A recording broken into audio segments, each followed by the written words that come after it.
আপনি যদি যারা দেখেছেন তাদের হতে মনে থাকবে বাইকের মোকারমের দক্ষিণ গেলে ছবি তুলতেছে আমরা সবাই জায়েজ করে ফেলি। আমি কথা কি আরো ভালো হয়ে যাবে, আপনার মন খারাপ হবে। আমার বয়ানটা শেষে কি করে ভাবে গরম গরম, এখন শুরুতেই গরম বয়ানটা ঠিক হচ্ছে না।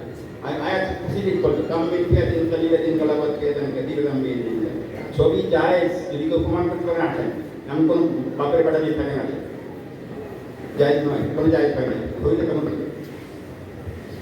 আমাদের বড়রা আমি স্পষ্ট বলছি, আমাদের উপরস্থ যারা আছেন তারাও মৌন সম্মতি দিয়ে দেন, ঠিক নয়, দাবি চলতে বাইরে যায়, দাবি চলতে বাইরে চলে গেছে।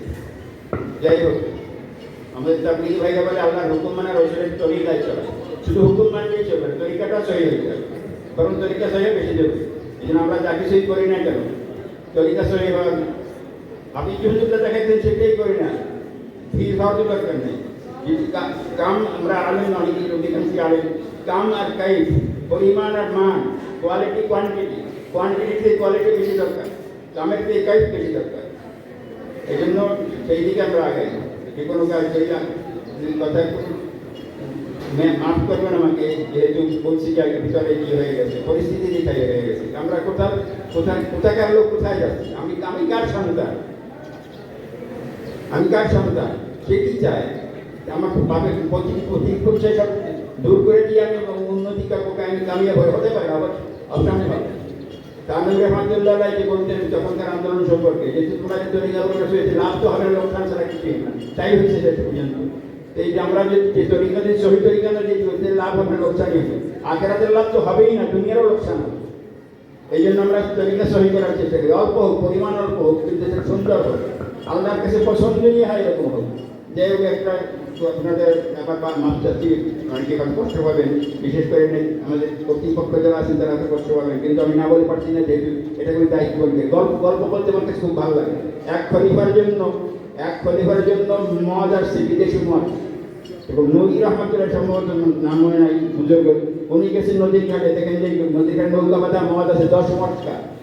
উনি জিজ্ঞেসেন কি তার মদ কোথেকে আসছিল, বাচ্চার জন্য আসছে, পরিবার জন্য আসছে, হাতে রাখি ছিল, ভাঙছেন, 9টা মটকা ভেঙে একটা রেখে দিচ্ছেন, পরিবারের সন্তানকে জায়গা নিয়েছেন। আপনি কি ভাঙলেন কেন? আমি তো ইন্সপেক্টর মহতাসিব, আপনাকে নিয়োগ করছে কি? আল্লাহ নিয়োগ করছেন। 9টা ভাঙলেন, 10টা ভাঙলেন না কেন? 9টা ভাঙার পরে ভিতরে একটু চেয়ার আসছিল যে আমি তো একটা ভালো কাজ করে ফেলেছি, সাংঘাতিক। যখন দেখলাম যে এইটা ভাঙলে তো আমার জন্য ভাঙা, আল্লাহর জন্য ভাঙা হবে না, এর নাম বুঝুন, এর নাম হাদিস জেলবেন। এটা দিয়ে পারি সেটা করি, স্লোগান দিলেন। ছবি তুললে হবে কি? ছবি তুললে আখেরাতের ফায়দা তো নাই, এটা তো বলতে পারেন সেই যে আমরা যে ছবি তুললাম আখেরাতে কোনো ফায়দা আছে? কোনো ফায়দা নেই। দুনিয়ার ফায়দা কি আছে? কোনো ফায়দা নেই, কোনো ফায়দা নেই, দেখাইতে পারবেন না। আচ্ছা, আমি চ্যালেঞ্জ করছি, আপনি আসেন, দেখাইতে পারবেন না, জায়েজ হওয়া দেখাইতে পারবেন না, তো এই জন্য বাদ দেয় এটা। যাই হোক, সবাই যা দিয়ে করে, সবাই যা দিয়ে উন্নতি করে, আমরা তাই দিয়ে করবো, তাহলে আমরা মোল্লা হইলাম কেন, মুসলমান হইলাম কেন, ইসলামী জামাত হইলাম কেন? যেমন আর একটা কথা বলি, শেষ করে দিচ্ছি, এটা প্রতি বছরই আমি বলি, বিশেষ করে এখন সাংগঠনিক সম্পাদক যিনি আছেন তাকে বলবো, আমি প্রতি বছর এই কথাটা বলি।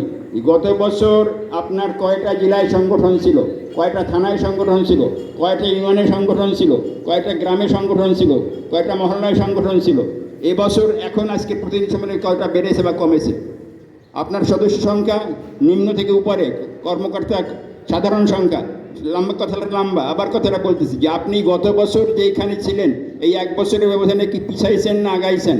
কতটুকু আগাইছেন? সংখ্যার দিকে আগাইছেন, সংখ্যার কথা আবার হিসাব আমাকে বলতেছিলাম যে হাফিজি হুজুর আমাদের 81 সনে যখন আমরা ইলেকশন করলাম, আল্লাহ পাক আমাদের এই বান্দাদেরকে গিয়ে করাইছেন, তখন আল্লাহ পাক তখন 24 ঘন্টার মধ্যে 18 ঘন্টায় আমরা কাজ করতাম বা 22 ঘন্টা কাজ করতাম, এরকমও গেছে এরকম সময়। এই তখন যে হুলস্থুল হয়েছিল, একটা আওয়াজ উঠছিল যে এইবার তো আমরা পাস করে ফেলবো। তা আমি মজলিসে বসে কথা বলছিলাম যে এত সোজা নয়, মানে ভিড় দেখলেই যে হয়ে গেছে কিছু, এটা নয়। আমি আপনাকে নিরুৎসাহিত করছি না, উৎসাহিত পৃথিবী করেছি। কামিন ফিয়াতিন কালিলাতিন গালাবাত ফিয়াতান কাসীরাতান বিইذنিল্লাহ। হ্যাঁ, কিন্তু ফিয়াতে কালিলা হতে হবে, সেটা ওই যে পানি খায় না যারা, আমার লাম ইয়াতরুফাইন্নাহু মিন্নি, নদীতে পানি খাইলে তার হিম্মত কমে যাবে। অর্থাৎ আল্লাহ পাকের হুকুম মেনে তাকওয়া অনুযায়ী জীবনযাপন করলে অল্প দিয়েই কিছু হয়ে যাবে। বিন কাসেম 17 জন নিয়ে আসছিলেন মাত্র সিন্ধুতে, সেই 17 জনের ধাক্কা এখনো চলতেছে, 1700 বছর পরে চলতেছে ধাক্কা এখনো, মাত্র 17 জন। বয়স 21 বছর। এই জন্য আমরা যদি আসল পথে যাইতে পারি, তাহলে আল্লাহ পাক তৌফিক দেবেন ইনশাআল্লাহ। ওয়া আখিরু দাওয়ানা আলহামদুলিল্লাহি রাব্বিল আলামিন।